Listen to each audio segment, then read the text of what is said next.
तुमच्यावर कधी खोटा आरोप लावला गेला आहे का? माझ्या प्रिय मित्रांनो, आज आपण एका अशा प्रश्नापासून सुरुवात करू इच्छितो जी कदाचित तुमच्या हृदयाच्या खोलगटात पोचेल. कधी असे झाले आहे का की तुम्ही काहीच केलेले नाही तरीही जगानं तुमच्यावर बोट उचललं आहे? कधी कोणी तुमच्याबद्दल अशा गोष्टी पसरवल्या आहेत का ज्या पूर्णपणे खोट्या होत्या आणि तुम्ही काहीही करू शकलात नाही? कधी तुम्हाला असे वाटले आहे का की ज्यावर तुम्ही विश्वास ठेवला त्यानंच तुमच्या पाठीमध्ये छुरा घातला? जर होय तर हा संदेश तुमच्यासाठी आहे. हे असे ठिकाण आहे जिथे तुम्हाला कोणीही समजत नाही, जिथे लोक तुमचे ऐकत नाहीत, जिथे तुम्ही रात्री डोळे मिटता पण झोप लागत नाही, जिथे तुमचे हृदय आक्रोश करते पण तुमचे ओठ गप्प राहतात. आज आपण देवाच्या एका सेवकाच्या आत्म्याचा आक्रोश ऐकणार आहोत, दावीद नावाच्या एका माणसाचा. दावीद इस्रायलचा राजा. त्याला आपल्या मनासारखा माणूस म्हटले जात असे. पण दाविदाच्या आयुष्यातही एक वेळ अशी आली जेव्हा त्याच्यावर खोटा आरोप झाला, जेव्हा त्याचे शत्रू त्याला नष्ट करण्यावर टपले होते आणि जेव्हा त्याला पळून जाण्यासाठी कुठेही जागा नव्हती. आणि त्यानं काय केले?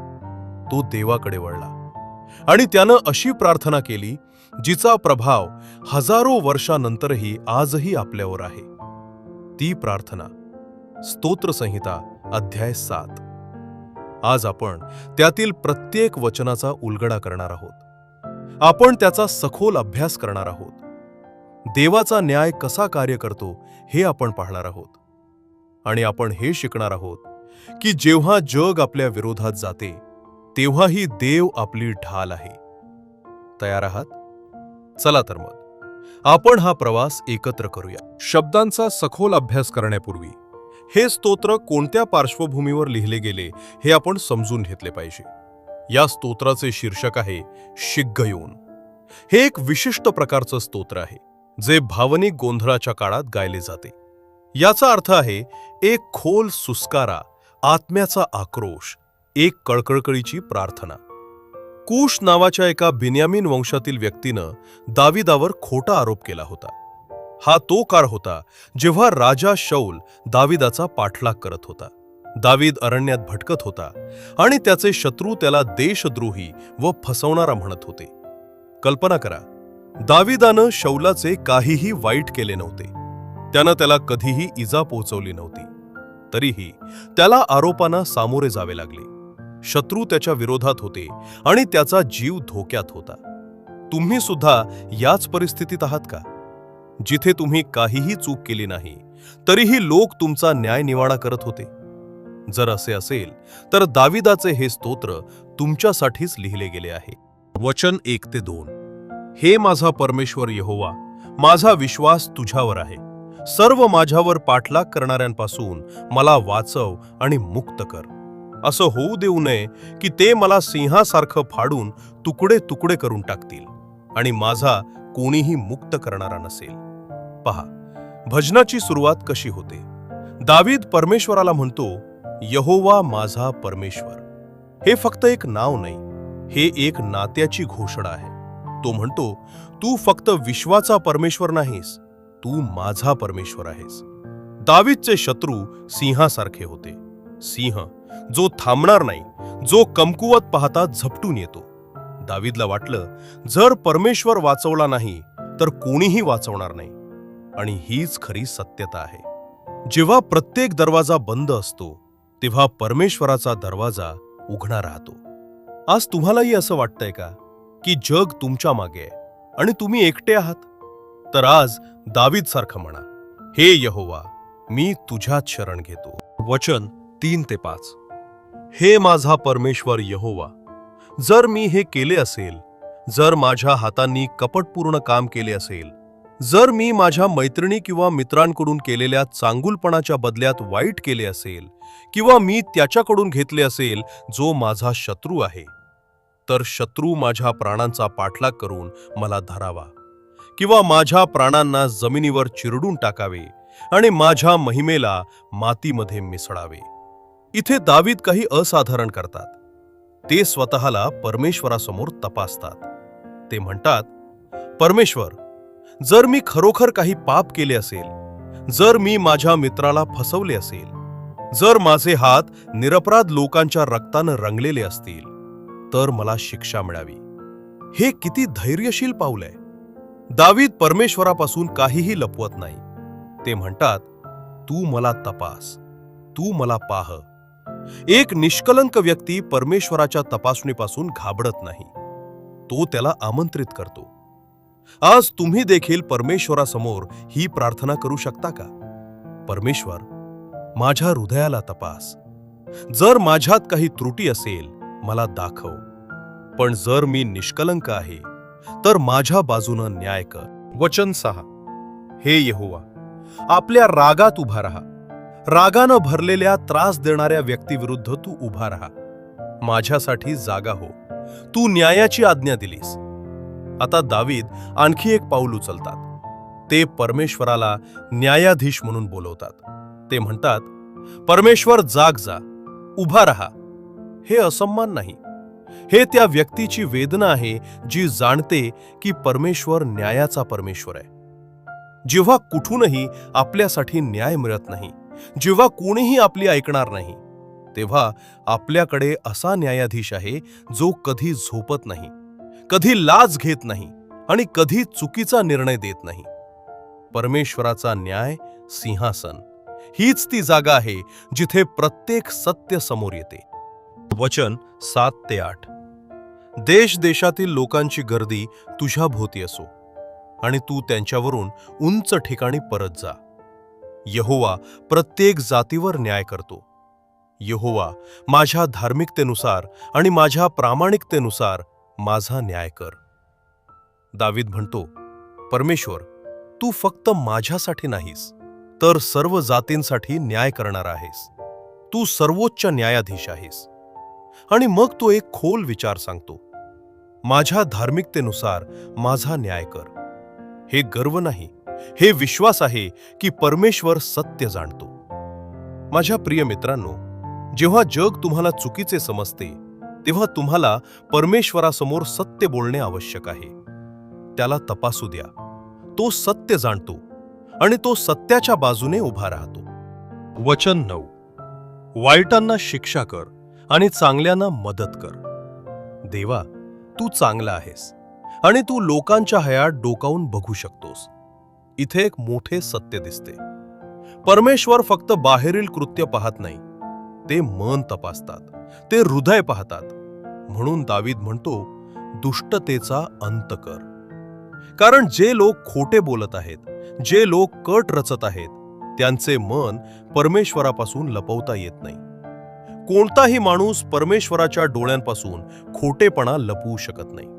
आणि जो धर्मी आहे त्याला परमेश्वर ठाम करतात. ते त्याला पडू देत नाहीत, जरी जग त्याला पडवण्याचा प्रयत्न करेल. वचन 10. परमेश्वर आमचा ढाल आहे. माझी ढाल परमेश्वराच्या हातात आहे. तो प्रामाणिक हृदय असलेल्या लोकांचं रक्षण करतो. हे वचन, फक्त हेच एक वचन तुमच्या आयुष्याला बदलू शकते. परमेश्वर माझी ढाल आहे. ढालाचं काम काय आहे? शत्रूच्या वारांना थांबवणं. जेव्हा बाण येतात, ढाल समोर असते. जेव्हा खोटे आरोप येतात, परमेश्वर समोर उभा असतो.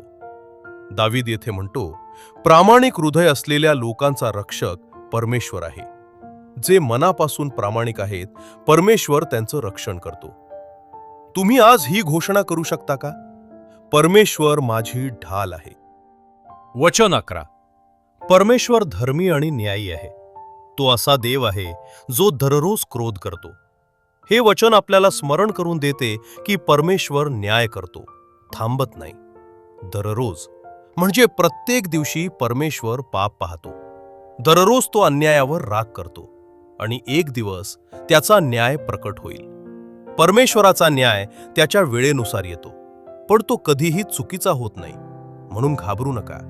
परमेश्वर सर्व काही पाहत आहे आणि त्याचा वेळ सर्वोत्तम वेळ आहे. वचन 12 ते 13. जर माणूस न वळला तर तो त्याची तलवार तयार करेल. त्यानं आपला धनुष्य उभारून बाणांची तयारी केली आहे आणि त्या माणसासाठी त्यानं मृत्यूची शस्त्र तयार केली आहेत. त्यानं आपले बाण अग्निबाण बनवले आहेत. येथे परमेश्वर एक योद्धा म्हणून समोर येतात. तो तलवार धार करतो, धनुष्य तयार करतो. ही परमेश्वराच्या न्यायाची प्रतिमा आहे. पण लक्ष द्या, जर कोणी मन न वळवले, म्हणजे परमेश्वर प्रथम संधी देतो. तो इच्छितो की पापी पश्चात्ताप करील, पण जर त्यांनी केले नाही तर न्याय थांबत नाही. आणि हे आपल्यासाठीही एक इशारा आहे. जर आपण कोणासोबत अन्याय करत असाल तर त्याचे उत्तर द्यावे लागेल. परमेश्वर संयमी आहेत, पण ते न्यायीही आहेत. वचन 14. पहा, दुष्ट मनुष्य दुष्टतेच्या यातनांनी पीडित आहे. त्यानं संकटाची कल्पना केली आहे आणि त्यातून असत्याचा जन्म झाला आहे. येथे देव स्पष्ट करतो की दुष्टतेचा जन्म कसा होतो. प्रथम एक दुष्ट विचार येतो, मग तो विचार हृदयात स्थिरावतो, मग त्याचे योजनेत रूपांतर होते आणि शेवटी ती कृतीत उतरते. जे तुमच्या विरुद्ध कट रचत आहेत त्यांच्या अंतःकरणात पाप आधीच पेरले गेले आहे आणि त्या पापाचे फळ विनाश होईल. प्रत्येक दुष्ट योजनेच्या पायाशी एक असत्य असते आणि असत्याचे घर लवकर कोसळते. वचन 15. त्यानं खड्ड खोदला आणि त्याला खोल केला, आणि जो खड्ड त्यानं बनवला होता त्यात तो स्वतः पडला. हे परमेश्वराच्या न्यायाचं सर्वात सुंदर आणि शक्तिशाली चित्र आहे. जो खड्ड इतरांसाठी खोदला जातो त्यात तो स्वतः खोदणारा पडतो. हामाननं मोर्दकैसाठी फाशीचा खांब तयार केला, स्वतः त्याच्यावर लटकला. हे परमेश्वराचा नियम आहे आणि हा नियम कधीही बदलत नाही. म्हणून जेव्हा तुम्ही पाहता की कोणी तुमच्या विरुद्ध कट रचत आहे, घाबरू नका. परमेश्वर पाहत आहे आणि तो खड्ड त्याच्यासाठी तयार होत आहे ज्यानं तो खोदला. वचन 16. त्याचे दुष्ट कृत्य त्याच्याच डोक्यावर परत येईल आणि त्याचा हिंसाचार त्याच्याच कपाळावर येईल. हे देवाचे तत्व आहे. वाईट कृत्य करणाऱ्याकडेच ते परत येते. जे दोष देतात त्यांच्यावर दोषारोप केला जाईल. जे फसवतात ते फसतील. जे इजा करतात त्यांना इजा पोचेल. हा सूड नाही, हा देवाचा न्याय आहे आणि तुम्हाला सूड घेण्याची गरज नाही.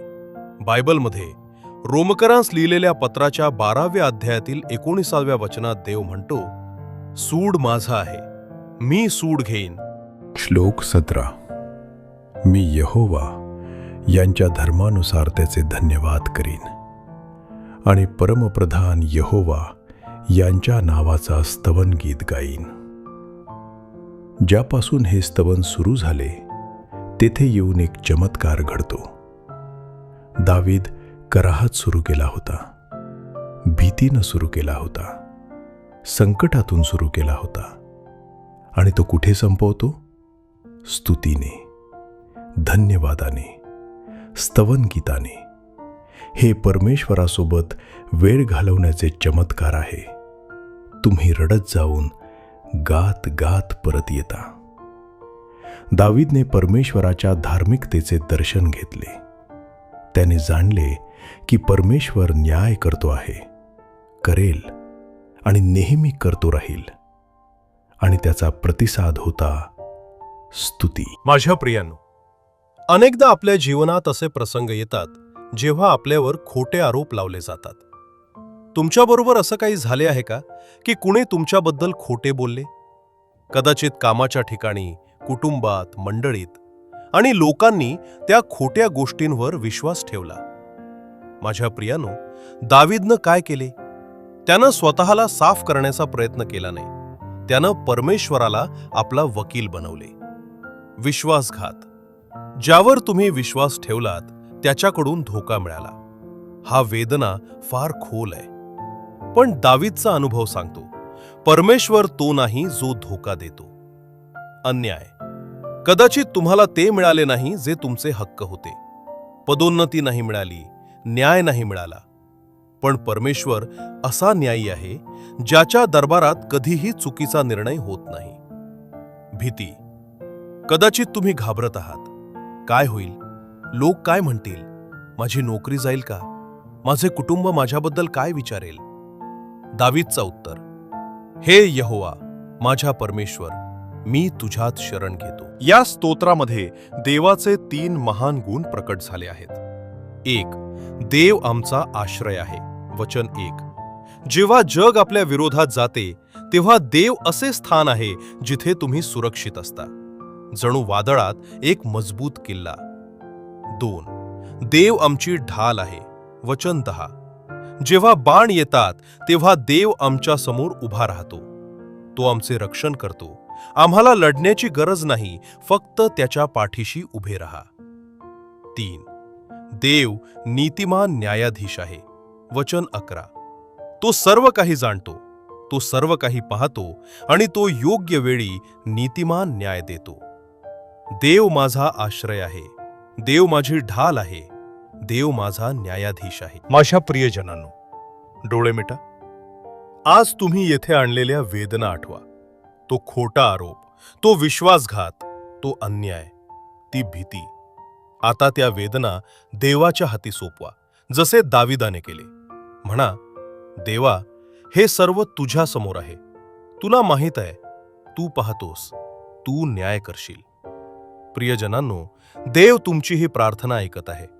तो तुमचे अश्रू पाहत आहे आणि तो म्हणत आहे, भिऊ नका, मी तुमच्या बरोबर आहे. या स्तोत्राचा सर्वात शक्तिशाली संदेश 14 ते 16 वचनांमध्ये आहे. देव आपल्याला सांगतो की दुष्टता स्वतःच नष्ट होते. बायबलमध्ये आपल्याला हे वारंवार दिसून येते. हामानानं मर्दखयसाठी फाशीचा खांब तयार केला आणि त्याला स्वतःलाच फाशी देण्यात आली. शौलानं दावीदला ठार मारण्यासाठी सर्वतोपरी प्रयत्न केले, पण दावीद राजा झाला. इजिप्तच्या फारोनं इस्रायली लोकांवर जुलूम केला, पण तांबड्या समुद्रानं फारोच्या सैन्याला गिरून टाकले, त्यांना नाही. दुष्टतेचे बीज विनाश घडवते. हा देवाचा नियम आहे, तो बदलत नाही. म्हणून जेव्हा तुम्ही दुष्टांना समृद्ध होताना पाहाल तेव्हा निराश होऊ नका. देवाच्या वेळेवर विश्वास ठेवा. जेव्हा तो येईल तेव्हा त्याला कोणीही थांबवू शकणार नाही. माझ्या प्रिय मित्रांनो, आजचा संदेश येथे संपत नाही, तो इथेच सुरू होतो. दाऊदनं आपला स्तोत्रस्तुतीनं संपवला आणि आपणही तसेच करणार आहोत. आज तुम्ही ज्या परिस्थितीतून जात आहात, मग ते खोटे आरोप असोत, विश्वासघात असो, अन्याय असो किंवा भीती असो, परमेश्वर तुमच्या सोबत आहे. तो तुमची शरणस्थाने आहे आणि तुम्ही त्यात सुरक्षित आहात. तो तुमची ढाल आहे आणि कोणताही हल्ला तुम्हाला नष्ट करू शकत नाही. तो तुमचा न्यायी आहे आणि त्याचा न्याय नेहमी योग्य आहे. आज दाऊदप्रमाणे तुम्हालाही हे म्हणावे लागेल, मी यहोवाला त्याच्या धर्मामुळे धन्यवाद देईन आणि परमप्रधान यहोवाच्या नावाचा स्तोत्र गायन करीन. स्तुती करणं हे परिस्थितींवर अवलंबून नसते, हे परमेश्वरच्या चरित्रावर अवलंबून असते आणि परमेश्वरचे चरित्र कधीही बदलत नाही. चला, आपण एकत्र प्रार्थना करूया. हे स्वर्गीय पित्या, आज आम्ही तुझ्या समोर तसंच आलो आहोत जसे दावीद आला होता. आमच्या थकव्यासह, आमच्या वेदनेसह, आमच्या भग्न हृदयांसह. प्रभू, आमच्यावर केलेले खोटे आरोप तुला माहीत आहेत. ज्यांनी आमचा विश्वासघात केला आहे त्यांना तू पाहतोस.